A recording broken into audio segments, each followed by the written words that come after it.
buat Q&A untuk pertanyaan-pertanyaan ringan sebenarnya.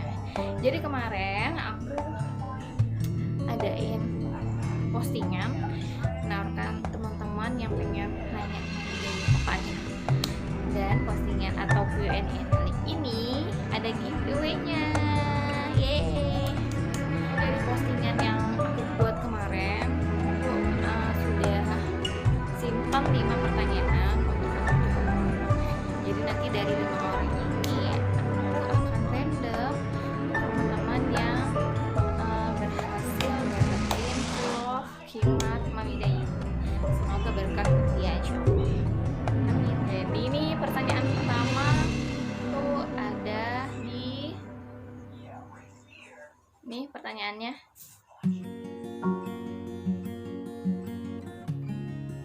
Oke, Caca, sebenarnya ini pertanyaan buat deg-degan. Kenapa memutuskan untuk bercadar?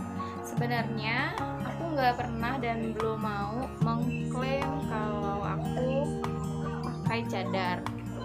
Belum berani dan belum memutuskan lah, belum mengklaim kalau aku sudah pakai cadar.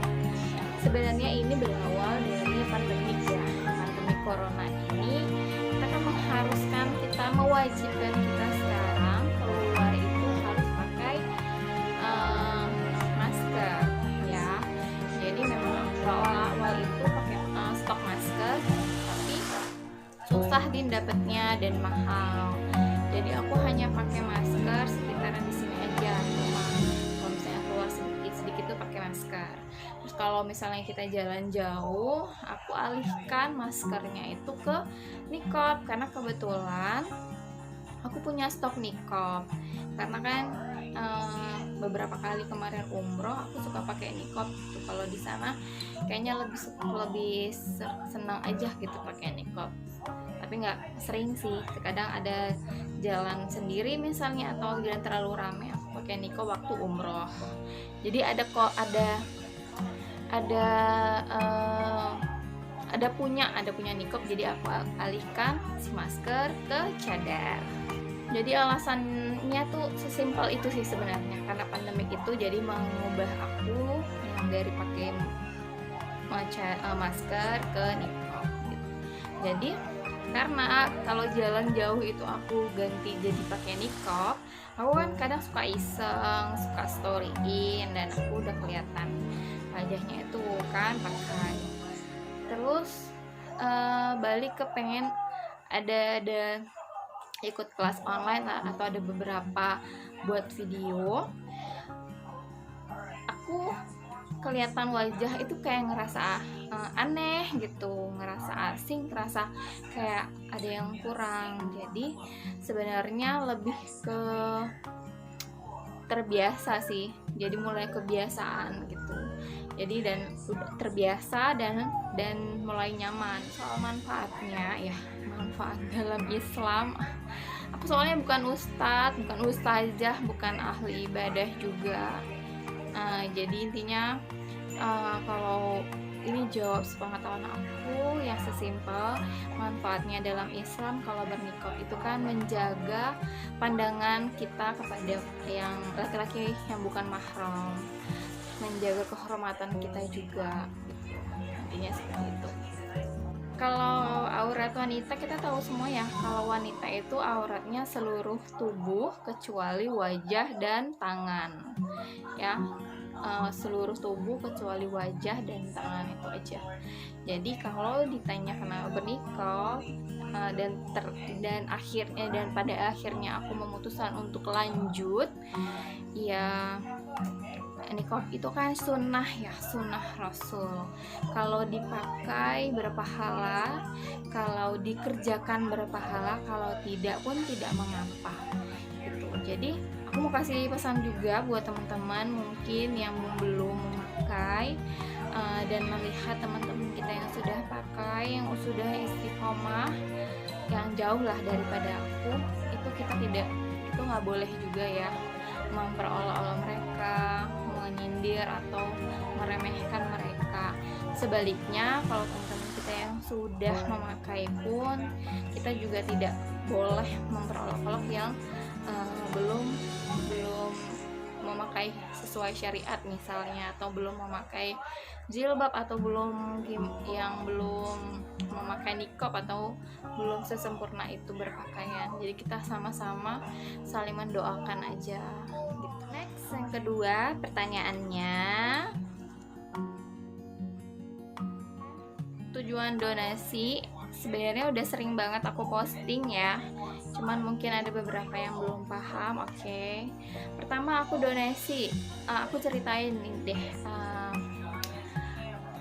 alasan kenapa aku memutuskan untuk ikut buka donasi. Yang pertama, karena waktu itu aku punya baru beli buku Sirah Nabawiyah itu yang berjudul Rasulullah Teladan Utama ya. Aku sering share juga soal itu, dan saat aku baca itu niatnya baca ya untuk beli ya untuk diri sendiri, karena aku butuh untuk anak aku, untuk bekal aku yang miskin ilmu ini tentang sejarah Rasulullah gitu. Jadi setelah aku baca masih jilid 1, aku ngerasa ini bukunya bagus banget, banyak kisah-kisah yang aku baru tahu, ternyata Rasulullah seperti ini, ternyata begini gitu setelah baca. Dan Masya Allah, jadi makin mendekatkan kita dan makin mencintai Rasulullah melalui buku ini.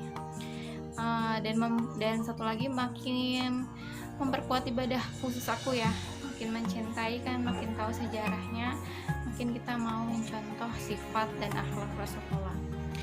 Terus di komunitas aku ini, dan setelah aku punya buku ini dan aku menjadi seorang SLC, Sigma Learning Consultant, itu adalah penjual buku Sirah Nabawiyah yang keren-keren.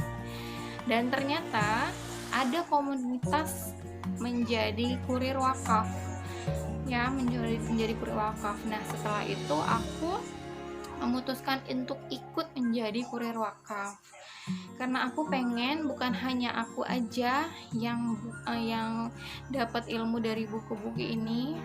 Aku pengen anak-anak yang di luar sana atau anak-anak yang sedang belajar agama Allah ini bisa mempermudah tahu tentang sejarah Rasulullah dan nabi-nabi terdahulu, juga para sahabat melalui buku ini. Misalnya nih, di tempat penghafal Al-Quran itu kan mulia banget ya, karena mereka khusus untuk menghafal. Jadi si buku Sirah ini sarana pendukung mereka untuk belajar lebih giat lagi. Oh, ternyata Rasulullah seperti ini. Memang kan Al-Quran itu sepertiganya itu adalah sebuah kisah, jadi kisahnya itu dirangkum di buku Sirah ini, jadi kan makin mempermudah. Jadi di sela-sela mereka belajar menghafal Al-Quran, ada sarana pendukung dari buku ini untuk mereka. Jadi misinya menjadi kurir wakaf itu, kita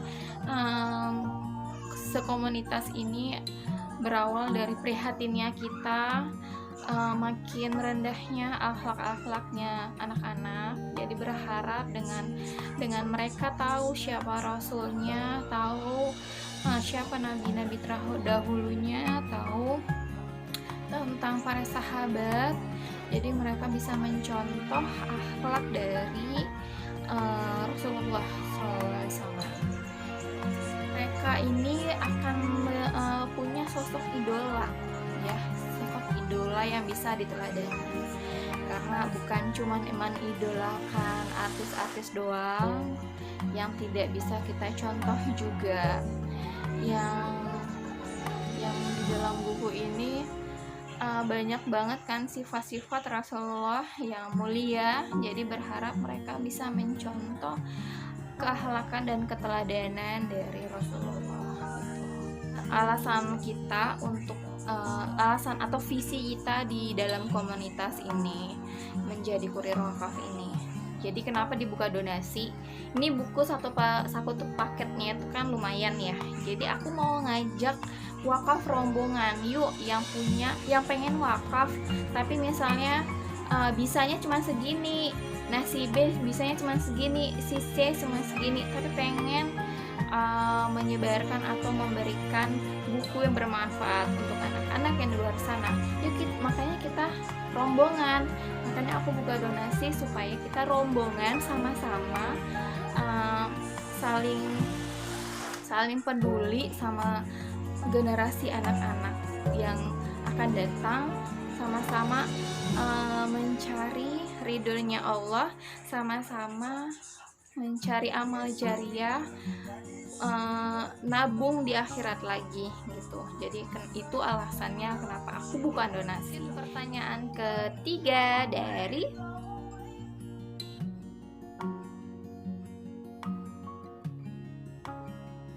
gombal nggak kelihatan. Next, keempat.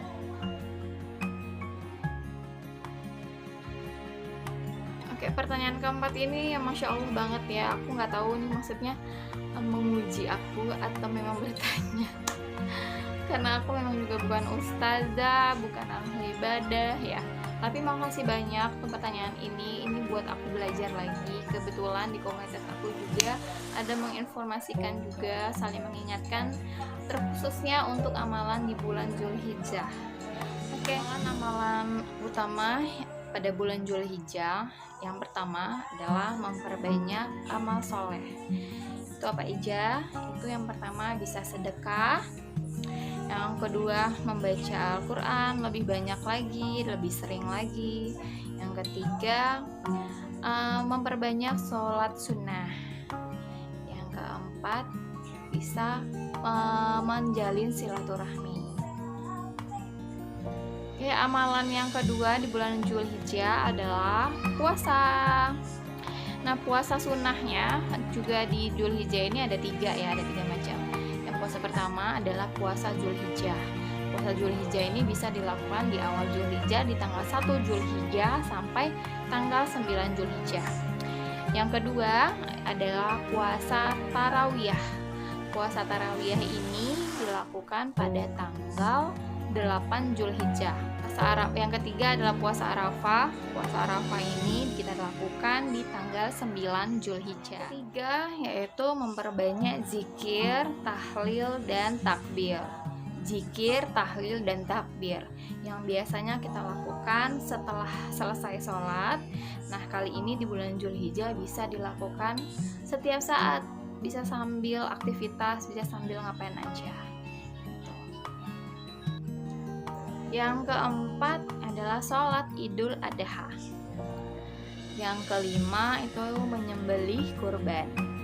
Amalan yang keenam adalah melaksanakan haji dan umroh. Qadarullah tahun ini kita yang sudah mendaftar haji, yang harusnya berangkat haji tahun ini, qadarullahnya karena ada pandemi dan musibah ini jadi di pending dan dibatalkan ya kan. Dibatalkan tahun ini dan insya Allah bisa berangkat di tahun depan. Kita doain sama-sama supaya pandemi dan musibah ini, segala penyakit, musibah segera diangkat oleh Allah Subhanahu wa taala. Amin. Masya Allah ya, Wa Anggi. Jazakillah khair, Masya Allah, tabarakallah.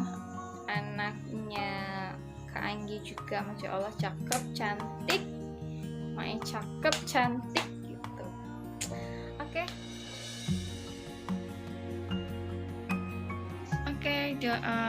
Kalau ini pertanyaan yang hampir ketinggalan tadi, aku lupa catat. Jadi kalau untuk pribadi aku sendiri ya, karena aku juga ibadah masih banyak banget kekurangan.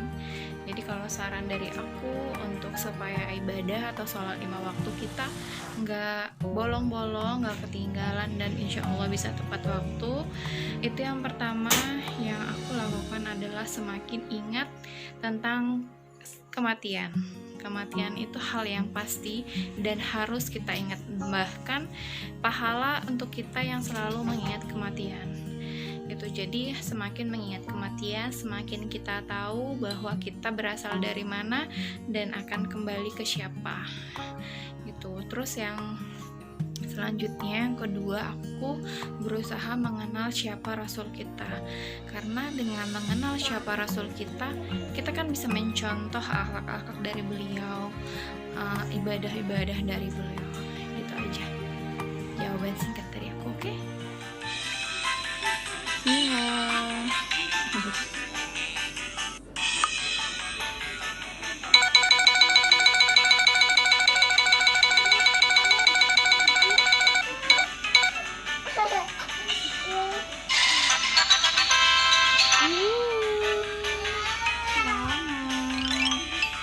Oke, selamat untuk teman yang berhak mendapatkan free love-nya Kimar Mami Dayu. Insya Allah nanti aku inbox, aku minta alamatnya.